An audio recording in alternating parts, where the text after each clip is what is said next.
सभी सनातनी बंधुओं को जय जय श्री राम। दोस्तों, वैसे इस तरह के विषय को लेकर बात करना मुझे ज़रा भी पसंद नहीं है, पर सच्चाई ये है कि हमारी इस चुप्पी को लोग हमारी कमज़ोरी समझने लगे और शायद यही कारण है कि अभी अभी एक और बीमार सोच के कम्युनिस्ट नेता ने सनातन और ब्राह्मणों को फिर से टारगेट किया है, और वो भी केरल जैसी धरती से, जिसकी स्थापना खुद ब्राह्मणों के इष्ट देव भगवान परशुराम ने की थी। जी हाँ, मैं बात कर रहा हूँ केरल के मुख्यमंत्री पिनाराई विजयन की, जो सनातन के लिए बोलते समय ये भी भूल गए कि जिस राज्य के वो मुख्यमंत्री हैं उसे गॉड्स ओन सिटी कहा जाता है। सनातन का ये अपमान उनकी कम्युनिस्ट और घटिया मानसिकता को दर्शाता है। अगर आप नहीं जानते तो मैं आपको बता दूं कि उन्होंने अपने एक संबोधन में सनातन और हिंदू शब्द को राजनीतिक पार्टियों के प्रचार का एक स्टंट बताया है और सनातन को जातिवादी बताकर इसे ब्राह्मणवाद से जोड़ा है।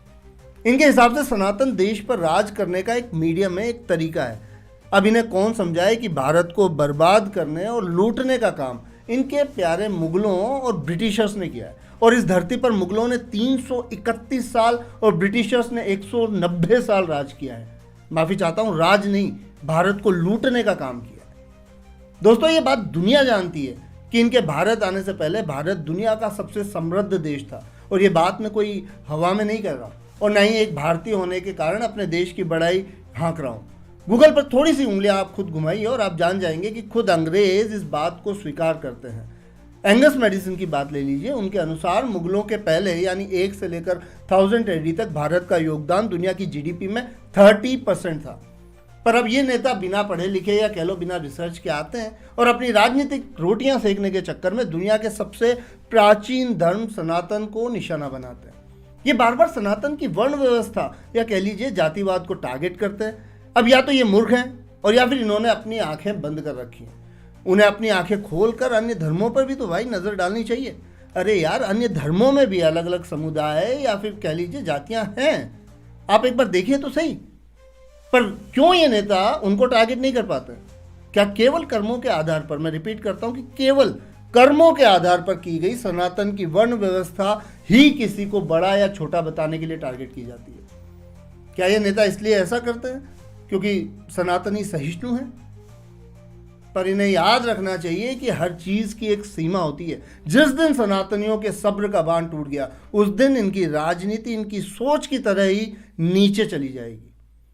लोगों को भ्रमित करने के लिए ये सनातन के साथ साथ ब्राह्मणों को भी टारगेट करते हैं, और इसके पीछे का सिंपल सा कारण है हमें आपस में लड़ाकर अपनी राजनीति चमकाना। न केवल कम्युनिस्ट या MK स्टालिन की पार्टी, बल्कि और भी कई पार्टियां ब्राह्मणों को टारगेट करने का कोई भी मौका नहीं छोड़ती। ये पार्टियां बाबा साहेब अम्बेडकर का सहारा लेकर लोगों को भ्रमित करती हैं। अब इन पार्टियों को कौन बताए कि अम्बेडकर सरनेम ही ब्राह्मण समुदाय से आता है, और ये शब्द बाबा साहेब को, मतलब ये उपनाम बाबा साहेब को उनके ब्राह्मण गुरु कृष्णजी केशव अम्बेडकर ने दिया था। बाबा साहेब अम्बेडकर का असली सरनेम सकपाल था। तो अब आप ही बताइए कि क्या कोई अपना उपनाम किसी को नीचा दिखाने के लिए देता है? और अगर ऐसा है तो सबसे पहले कटघरे में राम को काल्पनिक बताने वाली पार्टी का शीर्ष नेतृत्व आएगा, जो उधार के नाम पर न जाने कब से खुद को महान बताने में लगा हुआ है। पर ये सारी बातें हमसे छुपाई जाती हैं ताकि हमें जातियों में बांटकर लड़ाया जा सके और अपना खुद का उल्लू सीधा किया जा सके। अरे अगर ब्राह्मण इतने ही बुरे होते या मतलबी होते तो आचार्य चाणक्य क्यों चंद्रगुप्त को एक महान राजा बनाते, ना कि किसी ब्राह्मण को?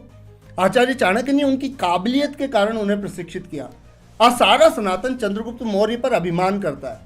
आज आप किसी भी एंटी सनातनी पार्टी से चक्रवर्ती सम्राट चंद्रगुप्त का नाम कभी भी नहीं सुनेंगे, न ही उनके योगदान का जिक्र सुनेंगे। क्यों?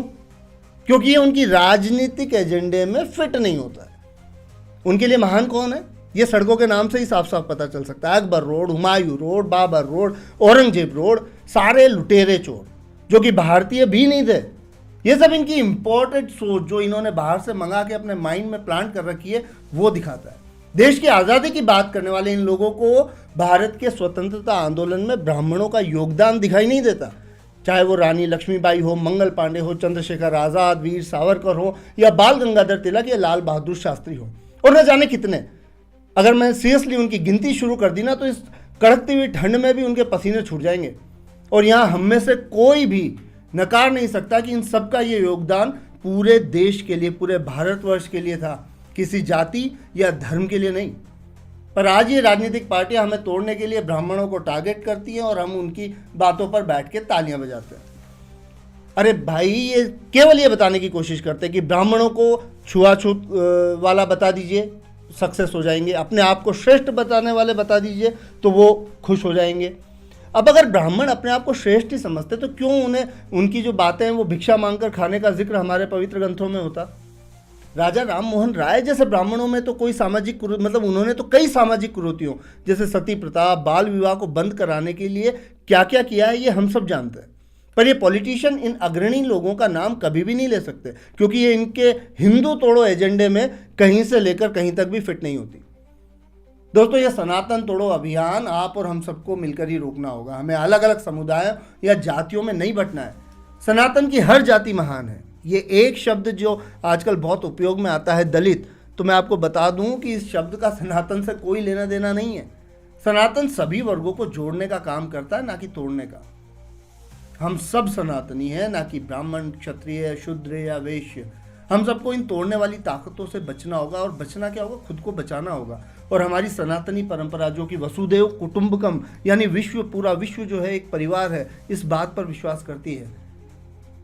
हमारा विश्वास ये तोड़ने की राजनीति या ऊंच नीच में नहीं है। इसको संजोकर ही हम हमारी सनातनी संस्कृति का पुनर्जन्म कर सकते हैं, ताकि हम एक शक्तिशाली और समृद्ध राष्ट्र बन सकें।